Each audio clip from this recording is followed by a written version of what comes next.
just kind of orchestrated what he wanted.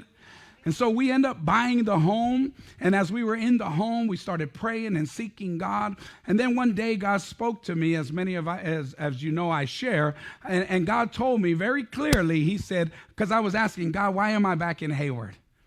Why am I in Hayward? What do you want from us in Hayward? He said, I want you to build an altar for my people to grow, to come and worship me.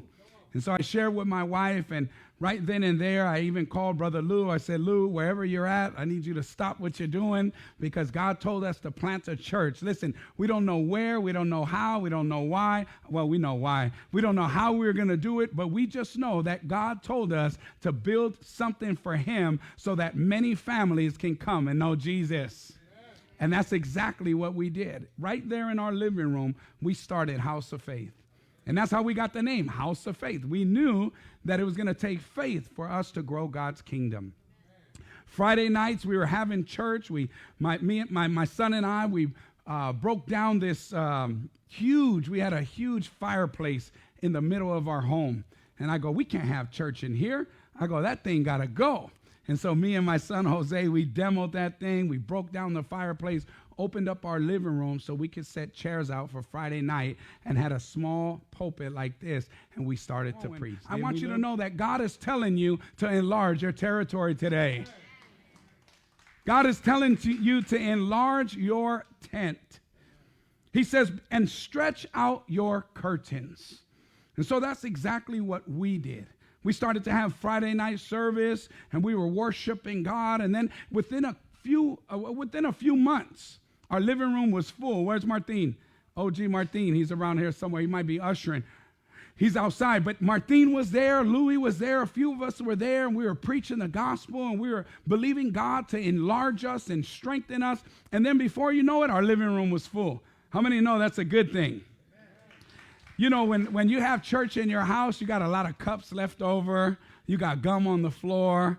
You got different shoe prints all over the floor, right? People are in your parking. You know, it's not easy having a church in your home. But that's how we started, with humble beginnings. And then God said, now it's time to come out of your house and go to your first place. And we were able to partner with Bamberg Church. How many of you have been here with us since Bamberg? Just raise your hand and give God praise. Look at all around you. We still have families from back almost 8 years ago. Right there in West Hayward, there was a little church. And when we moved out of our home with about 15 people, we went in this little church that sat about 40, 50 people. And we were able to just be excited and have a Sunday afternoon service. And that Sunday service, we only filled up the first two pews, Just a few of us. And Louis was there leading worship like he's leading worship now. Give God some praise for the faithful. He was there leading worship. My daughters 8 years ago were like 11, 9. They're up there singing to God. Sister Gloria, where's Gloria and Cliff? Sister Gloria's on the worship team, singing her heart out. And I love my favorite part, Brother Cliff. Cliff was there like this, just. He wouldn't sing, but he had a cold clap. Boy, he just, humble beginnings. Tell your neighbor, humble beginnings. Humble beginnings, just to see. You know what we had? We had the joy of God. You know what we had? We had a vision from God. God said, listen, if you preach my word and you build my house, the people will come and hear the word of God. Where's Reuben and Jess? Are there? Reuben and Jess, they came in. Reuben came broken. Jess came broken. But look, here we are 8 years later, and they're still in the house of God. And all those things. They got married.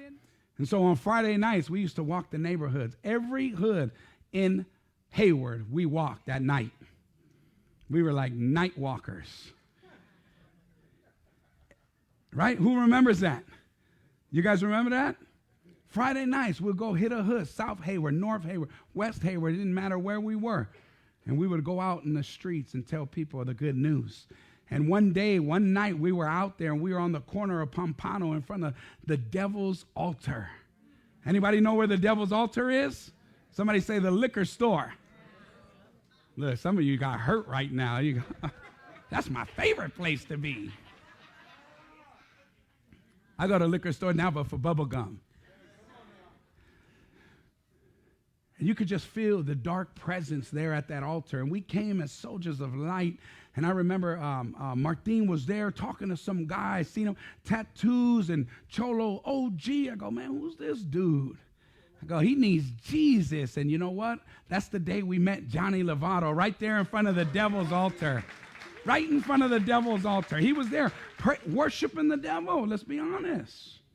That was his spot. That's his neighborhood. That's where the alcohol and the drugs and all those things that are not of God was. He was there. He was there, and we were able to go, and we were able to remind him of the faith that was inside of him and said, Johnny, you don't belong at this altar. You belong at the church altar. And since that day, almost 8 years ago, Johnny Lovato has been faithful in the house of God. Hasn't he? Hasn't he? And now he goes back to tell more people about Jesus. See, as a church, we can never forget where we come from. And I believe that But I believe that there is a building with our name on it. I believe that we're going to have a church that we can open on Monday nights for Bible studies, Tuesday nights for prayer, Wednesday night for podcasts, Thursday night for youth, Friday night for women's ministry and men's ministry. Saturday breakfasts is for all the men. And all the women are doing the cooking. Praise them right now.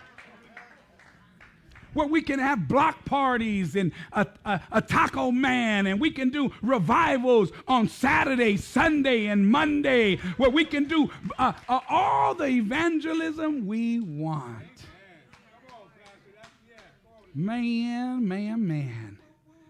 Imagine we get our own place. We can change the time of our service. Look at Hector's excited now. You can watch the game, Hector. And this is what we're doing. This is what we're going to do. Look, we've been faithful. Tell your neighbor, we've been faithful. We've been faithful in our tithe. We've been faithful in our offering. We've been faithful with the money that comes in this church. There's a church. We know that God can do it, but can you? And so what we're going to do today is we're going to take our first building pledge. And so today we're going to pledge onto God that we can pick up $150,000 through our commitments for the next 90 days. And I really believe that as I've been praying, as I've been seeking, I'm going to have the ushers get ready. We've been asking God for the strategy, and he gave it to us. Right here in the book of Exodus, verse 25. Exodus 25, God tells Moses, bring the offering to the sanctuary. He says, bring gold, bring silver, bring bronze, bring fine linen. And so I asked God, I go, God, what does that mean? He goes, look, if you're ready to be in a place where if we put an offer and this is not for us, our hearts are not on this property. Our hearts are ready for when God opens the door for whatever church. We have $250,000 in the bank so that when God says go, we won't say no, or we won't say we're not ready. But listen, we can't do it alone. We have to do it together. How many say, man, I want to be a part of the movement of God. I want to be a part of something that God is doing.